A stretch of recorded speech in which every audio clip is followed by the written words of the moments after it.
காதலுக்கு கண்ணு இல்லாம இருக்கலாம், ஆனா பெத்து வளர்த்த குடும்பத்துக்கு அந்த ஜாதி, பாரம்பரியம், கௌரவம், பொறுப்பு, கடமை எல்லாமே இருக்குல்ல.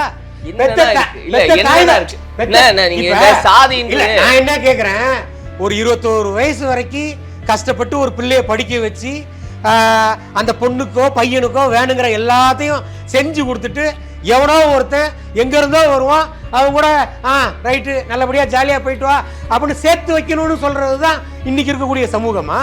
இதத்தான் எல்லாரும் விரும்புறீங்களா? கொஞ்சம் முன்னாடி நீங்க சொன்னீங்க அந்த பையன் நல்லவனா, நல்ல குடும்பமா அப்படின்னு எல்லாம் பார்க்கும்போது இருங்க, அதெல்லாம் பாக்குறாங்க. அதை பார்க்கணுங்கிறது ஒவ்வொரு 2 குடும்பத்துக்கும் சார்ந்த உள்ள பிரச்சனை. இப்ப இது வந்து செட் ஆகல.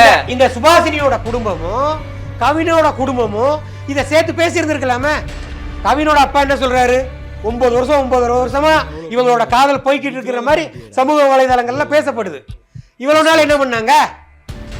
எந்த மிளகுன்னு இல்லைங்க. இது எல்லா மாவட்டங்கள்லயும் மாற்று சமுதாய காதல்கள்னால பிரச்சனைகள் இருக்கத்தான் செய்யுது.